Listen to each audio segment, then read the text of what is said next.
ನಮಸ್ಕಾರ ಎಲ್ರಿಗೂ simple wellness YouTube ಚಾನಲ್ಗೆ ಸ್ವಾಗತ. ಇವತ್ತಿನ ವಿಡಿಯೋದಲ್ಲಿ ಓವನ್ ಇಲ್ದಲೆ, ಕೋಕೋ ಪೌಡರ್ ಇಲ್ದಲೆ ಹಾಗೂ ಎಗ್ನ ಯೂಸ್ ಮಾಡ್ಕೊಳ್ದರೆ ಚಾಕ್ಲೇಟ್ ಕೇಕ್ನ ಮನೇಲಿ ಹೇಗೆ ಮಾಡೋದು ಅಂತ ತೋರಿಸ್ಕೊಡ್ತಾ ಇದ್ದೀವಿ. ಮೊದಲನೇದಾಗಿ ಒಂದು ಪಾತ್ರೆಗೆ ಎಣ್ಣೆನ ನೀಟಾಗಿ ಸವರ್ಕೊಂಡು ಇಟ್ಕೊಬೇಕು. ಕೇಕ್ ಬ್ಯಾಟರ್ ಬೇಯಿಸ್ಬೇಕಾದ್ರೆ ಪಾತ್ರೆಗೆ ಕೇಕು ಅಂಟ್ಕೊಬಾರ್ದು ಅಂತ ಈ ರೀತಿಯಾಗಿ ಮಾಡ್ಕೊತೀವಿ. ಪಾತ್ರೆ ಸುತ್ತಲೂ ನೀಟಾಗಿ ಎಣ್ಣೆನ ಸವರ್ಕೊಳ್ಳಿ. ಎಣ್ಣೆ ಹಚ್ಚಾದ ನಂತರ ನಾನು ಮೈದಾ ಹಿಟ್ಟಲ್ಲಿ ಡಸ್ಟ್ ಮಾಡ್ಕೊತಾ ಇದ್ದೀನಿ. ಕೆಲವರು ಬಟರ್ ಶೀಟ್ನ ಯೂಸ್ ಮಾಡ್ತಾರೆ. ನಾನಿಲ್ಲಿ ಮನೇಲೇ ಯೂಸ್ ಮಾಡ್ತಿರೋದ್ರಿಂದ ಮೈದಾ ಹಿಟ್ಟನ್ನ ಡಸ್ಟ್ ಮಾಡ್ಕೊತಾ ಇದ್ದೀನಿ. ನೀವು ಬೇಕಾದ್ರೆ ಬಟರ್ ಪೇಪರ್ನ ಯೂಸ್ ಮಾಡ್ಕೊಬೋದು. ನಂತರ ಬ್ಯಾಟರ್ ರೆಡಿ ಮಾಡೋದು ಹೇಗೆ ಅಂತ ನೋಡೋಣ. ಮೊದಲನೇದಾಗಿ ಒಂದು ಕಪ್ಗೆ ನಾನು 1 ಕಪ್ ಆಗೋಷ್ಟು ಎಣ್ಣೆನ ತೊಗೊಂಡಿದ್ದೀನಿ. ನೀವು ಬಟರ್ನ ಮೆಲ್ಟ್ ಮಾಡಿಕೊಂಡು ಸಹ ಹಾಕೊಬೋದು. ಇನ್ನು ಕೋಕೋ ಪೌಡ್ರು ಬದಲಿದಾಗಿ ನಾನಿಲ್ಲಿ ಚಾಕ್ಲೇಟ್ನ ತೊಗೊತಾ ಇದ್ದೀನಿ. ನೀವು ಮಾರ್ಕೆಟಲ್ಲಿ ಸಿಗೋ ಯಾವ ಡಾರ್ಕ್ ಚಾಕ್ಲೇಟ್ ತೊಗೊಂಡ್ರೂ ನಡೆಯುತ್ತೆ. ನಾನಿಲ್ಲಿ ಕ್ಯಾಡ್ಬರಿ ಡಾರ್ಕ್ ಚಾಕ್ಲೇಟ್ನ ತೊಗೊತಾ ಇದ್ದೀನಿ. ಒಂದಷ್ಟು ಚಾಕ್ಲೇಟ್ ಪೀಸಸ್ಗಳನ್ನ ಹಾಕೊಂಡ ನಂತರ ಇದನ್ನ ಕಂಪ್ಲೀಟಾಗಿ ಮೆಲ್ಟ್ ಮಾಡಬೇಕಾಗುತ್ತೆ. ನಾನಿಲ್ಲಿ ಮೊದಲೇ ಬಿಸಿನೀರು ಕಾಯಿಸ್ಕೊಂಡು ಇಟ್ಕೊಂಡಿರೋಂಥ ಪಾತ್ರೆ ಮೇಲೆ ಈ ರೀತಿಯಾಗಿ ಇಟ್ಕೊಂಡು ಮೆಲ್ಟ್ ಮಾಡ್ಕೊತಾ ಇದ್ದೀನಿ. ನೋಡಿ, ಈ ರೀತಿಯಾಗಿ ಮೆಲ್ಟ್ ಮಾಡಿಕೊಂಡ್ರೆ ಚಾಕ್ಲೇಟ್ ಚೆನ್ನಾಗಿ ಮೆಲ್ಟ್ ಆಗುತ್ತೆ. ನೀವು ಡೈರೆಕ್ಟಾಗಿ ಗ್ಯಾಸ್ ಮೇಲೆ ಇಟ್ಕೊಂಡು ಮಾಡಿಕೊಂಡ್ರೆ ಚಾಕ್ಲೇಟ್ ಬೇಗ ಗಟ್ಟಿಯಾಗುತ್ತೆ ಮತ್ತು ಪಾತ್ರೆಗೆ ಅಂಟ್ಕೊಂಡ್ಬಿಡುತ್ತೆ. ಚಾಕ್ಲೇಟು ನೀಟಾಗಿ ಮೆಲ್ಟ್ ಆಗಬೇಕು. ಸೊ ಕರೆಕ್ಟಾಗಿ ಮೆಲ್ಟ್ ಮಾಡ್ಕೊಳ್ಳಿ. ಇದಾದಮೇಲೆ ನಾನು 1 ಕಪ್ ಸಕ್ಕರೆ ಪೌಡರ್ನ ಹಾಕ್ಕೊಂಡು ಮತ್ತು 1 ಕಪ್ ಮೈದಾನ ಹಾಕ್ಕೊತಾ ಇದ್ದೀನಿ. ನೀವು ವೀಟ್ ಫ್ಲೋರ್ ಅಥವಾ ಓಟ್ಸ್ ಫ್ಲೋರ್ನೂ ಹಾಕ್ಕೊಬೋದು. ನಂತರ 1 ಟೇಬಲ್ ಸ್ಪೂನ್ ಆಗೋಷ್ಟು ಬ್ರೂ ಇನ್ಸ್ಟಂಟ್ ಕಾಫಿನ ಆ್ಯಡ್ ಮಾಡ್ಕೊತಾ ಇದ್ದೀನಿ. 1 ಸ್ಪೂನ್ ಬೇಕಿಂಗ್ ಸೋಡಾ ಮತ್ತು 1 ಸ್ಪೂನ್ ಬೇಕಿಂಗ್ ಪೌಡರ್ನ ಹಾಕ್ಕೊಳ್ಳಿ. ನೀವು ಬೇಕಿಂಗ್ ಪೌಡರ್ ಬದಲಿಗೆ ಈನೋನು ಸಹ ಹಾಕ್ಕೊಬೋದು. ಹಾಕಿ ಎಲ್ಲನೂ ಒಂದು ಸರಿ ಮಿಕ್ಸ್ ಮಾಡಿ. ಒಂದು ಸರಿ ಸುಮ್ಮನೆ ಮಿಕ್ಸ್ ಮಾಡಿದ ನಂತರ 1 ಕಪ್ ಮೊಸರನ್ನ ಹಾಕ್ಕೊಂಡು ಕಂಪ್ಲೀಟಾಗಿ ಇವಾಗ ಮಿಕ್ಸ್ ಮಾಡಬೇಕಾಗುತ್ತೆ. ಎಲ್ಲೂ ಲಮ್ಸ್ಗಳು ಅಂದರೆ ಗಂಟುಗಳು ಇಲ್ಲದೆ ಇರೋ ಥರ ನೀಟಾಗಿ ಮಿಕ್ಸ್ ಮಾಡ್ಕೊಬೇಕು. ಜಾಸ್ತಿ ಗಟ್ಟಿಯಾಗೂ ಮಾಡ್ಕೊಬಾರ್ದು, ಜಾಸ್ತಿ ತೆಳ್ಳಗೂ ಮಾಡ್ಕೊಬಾರ್ದು. ಒಂದು ಕನ್ಸಿಸ್ಟೆನ್ಸಲ್ಲಿ ಈ ಒಂದು ಬ್ಯಾಟರ್ನ ರೆಡಿ ಮಾಡ್ಕೊಬೇಕು. ನಂಗೆ ಸ್ವಲ್ಪ ಗಟ್ಟಿ ಅನ್ನಿಸ್ತು, ಅದಕ್ಕೆ ಸ್ವಲ್ಪ ಹಾಲನ್ನು ಹಾಕ್ಕೊತಿದ್ದೀನಿ. ನಿಮಗೆ ಗಟ್ಟಿನೇ ಬೇಕು ಅಂತ ಇದ್ದರೆ ಗಟ್ಟಿಯಾಗಿ ಕಲಿಸ್ಕೊಳ್ಳಿ. ಜಾಸ್ತಿ ಗಟ್ಟಿನೂ ಬೇಡ, ಜಾಸ್ತಿ ತೆಳ್ಳಗೂ ಬೇಡ.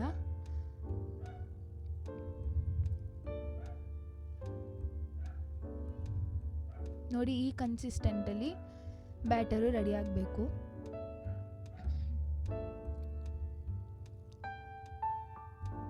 ಈಗ ರೆಡಿ ಮಾಡ್ಕೊಂಡಿರೋ ಬ್ಯಾಟರ್ನ ಆಗಲೇ ಎಣ್ಣೆ ಸವರಿಟ್ಟಿದ್ನಲ್ಲ ಆ ಪಾತ್ರೆ ಒಳಗೆ ಹಾಕ್ಕೊತಾ ಇದ್ದೀನಿ.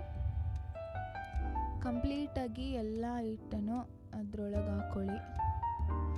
ಹಾಕೊಂಡ್ಮೇಲೆ 1-2 ಸರಿ ಹೀಗೆ ಟ್ಯಾಪ್ ಮಾಡಿ, ಆವಾಗ ಹಿಟ್ಟು ಕರೆಕ್ಟಾಗಿ ಕೂರುತ್ತೆ ಪಾತ್ರೆ ಒಳಗೆ. ಈಗ ನಾನು ಒಂದು ಬಾಣಲಿಯನ್ನು ತಗೊಂಡು ಅದ್ರ ಮೇಲೆ ಒಂದು ಸಣ್ಣ ಪ್ಲೇಟನ್ನು ಇಡ್ತಾ ಇದ್ದೀನಿ.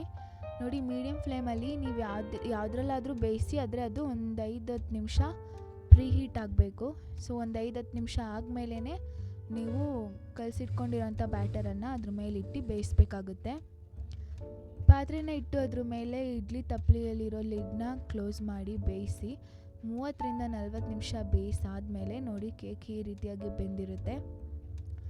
ಕೇಕ್ ಬೆಂದಿದೆಯೋ ಇಲ್ವೋ ಅಂತ ನೋಡೋಕ್ಕೆ ಒಂದು ಸ್ಪೂನ್ ಅಥವಾ ಟೂತ್ ಪಿಕ್ನ ಈ ಥರ ಚುಚ್ಚಿ ನೋಡಿದ್ರೆ ಯಾವುದೇ ಹಿಟ್ಟು ಸ್ಪೂನಿಗೆ ಅಂಟ್ಕೊಬಾರ್ದು. ಸೊ ಎಲ್ಲ ಕಡೆನೂ ಒಂದು ಸರಿ ಚುಚ್ಚಿಬಿಟ್ಟು ನೋಡಿ. ಬೆಂದಿಲ್ಲ ಅಂದರೆ ಇನ್ನೊಂದು 5 ನಿಮಿಷ ಬೇಯಿಸ್ಕೊಳ್ಳಿ. ನೋಡಿ, ನಮ್ಮ ಕೇಕ್ ತುಂಬ ಚೆನ್ನಾಗಿ ಬೆಂದಿದೆ. ಇದಾದಮೇಲೆ ಒಂದು 5 ನಿಮಿಷ ಇದು ರೂಮ್ ಟೆಂಪ್ರೇಚರ್ಗೆ ಕೂಲ್ ಆಗೋವರೆಗೂ ಇಡಬೇಕಾಗುತ್ತೆ. ಇದೊಂದು ಸ್ವಲ್ಪ ತಣ್ಣಗಾದ್ಮೇಲೆ ಒಂದು ಸ್ಪೂನ್ ಅಥವಾ ಚಾಕುನಿಂದ ಈ ಥರ ಸೈಡಲ್ಲಿ ಅಂಟ್ಕೊಂಡಿರೋದನ್ನೆಲ್ಲ ಬಿಡಿಸ್ಕೊಬೇಕು. ನೋಡಿ, ಓವರ್ ಕುಕ್ ಆದರೆ ಜಾಸ್ತಿ ಅಂಟ್ಕೊಂಡಿರುತ್ತೆ. ಸೊ ನೀಟಾಗಿ ಅದನ್ನ ಬಿಡಿಸ್ಕೊಳ್ಳಿ. ಸುತ್ತಲೂ ಕಂಪ್ಲೀಟಾಗಿ ಈ ಥರ ಮಾಡ್ಕೊಂಡ್ಮೇಲೆ ಒಂದು ಪ್ಲೇಟ್ ಒಳಗೆ ಈ ಥರ ದಬಾಕಿ ಅದನ್ನ ಮೇಲೂ ಸಹ ಈ ಥರ ಟ್ಯಾಪ್ ಮಾಡಬೇಕು. ಆವಾಗ ಕಂಪ್ಲೀಟಾಗಿ ಕೇಕು ಬರುತ್ತೆ. ನೋಡಿ, ಕೇಕು ಚೆನ್ನಾಗಿ ಬಂದಿದೆ. ಸ್ಪಾಂಜಿಯಾಗಿಯೇ ಸಹ ಬೆಂದಿದೆ. ನೋಡಿ, ಎಲ್ಲಿ ಮಾಡ್ತಿದ್ರು ಕೈಗೆ ಅಂಟ್ಕೊತಾ ಇಲ್ಲ. ಸ್ಪಾಂಜಿಯಾಗೆ ಬೆಂದಿದೆ. ನನ್ನ ಕೈಲಿ ಕೇಕ್ನ ಎತ್ತಾಕ್ತಿದ್ರು, ಪಾತ್ರೆಗಾಗಲಿ ಕೈಗಾಗಲಿ ಕೇಕ್ ಅಂಟ್ಕೊತಾ ಇಲ್ಲ. ಹಿಂಗಾಗಿದೆ ಅಂದರೆ ಕೇಕ್ ಚೆನ್ನಾಗಾಗಿದೆ ಅಂತ. ಇದಾದಮೇಲೆ ನಾನು ಶುಗರ್ ಸಿರಪ್ನ ಆ್ಯಡ್ ಮಾಡ್ತಿದ್ದೀನಿ. ನೋಡಿ, ಬ್ಯಾಟರಲ್ಲಿ ಸಕ್ಕರೆ ಕಮ್ಮಿ ಆದರೂ ಇಲ್ಲಿ ಹಾಕೋದ್ರಿಂದ ಎಲ್ಲ ಕರೆಕ್ಟಾಗಿ ಆಗುತ್ತೆ. ಸಿಹಿ ಜಾಸ್ತಿ ಬೇಡ ಅನ್ನೋರು ಈ ಸ್ಟೆಪ್ನ ಸ್ಕಿಪ್ ಮಾಡಿ. ಇದಾದಮೇಲೆ ನಾನು ಆಗಲೇ ಚಾಕ್ಲೇಟ್ನ ಹೇಗೆ ಮೆಲ್ಟ್ ಮಾಡಿಕೊಂಡು ಹಾಗೇ ಈಗ ಬರೀ ಡಾರ್ಕ್ ಚಾಕ್ಲೇಟ್ನ ಮೆಲ್ಟ್ ಮಾಡ್ಕೊಂಡಿರೋದನ್ನ ನಾನು ಇಲ್ಲಿ ಹಾಕ್ಕೊತಾ ಇದ್ದೀನಿ. ನೀವು ಬರೀ ಕೇಕ್ ಬೇಕು ಅನ್ನೋರು ಈ ಸ್ಟೆಪ್ನ ಸ್ಕಿಪ್ ಮಾಡಿ. ಆದರೆ ಈ ಸ್ಟೆಪ್ನ ಸ್ಕಿಪ್ ಮಾಡೋದ್ರಿಂದ ಕೇಕಿಗೆ ಸ್ವಲ್ಪ ಟೇಸ್ಟ್ ಇನ್ನೂ ಚೆನ್ನಾಗಾಗುತ್ತೆ ಇದನ್ನ ಹಾಕ್ಕೊಳ್ಳೋದ್ರಿಂದ. ಸೊ ಸ್ಕಿಪ್ ಮಾಡಬೇಡಿ ಇದನ್ನ. ಚಾಕ್ಲೇಟ್ ಕೇಕೆ ಚಾಕ್ಲೇಟಿಂದ ಗಾರ್ನಿಷ್ ಮಾಡ್ತೀನಿ, ಇನ್ನೂ ಚೆನ್ನಾಗಿರುತ್ತೆ, ತುಂಬ ಟೇಸ್ಟಿಯಾಗಿರುತ್ತೆ. ಸೊ ಕಂಪ್ಲೀಟಾಗಿ ನೀಟಾಗಿ ನಾನಿಲ್ಲಿ ಚಾಕ್ಲೇಟಿಂದ ಗಾರ್ನಿಷ್ ಮಾಡ್ಕೊತಿದ್ದೀನಿ.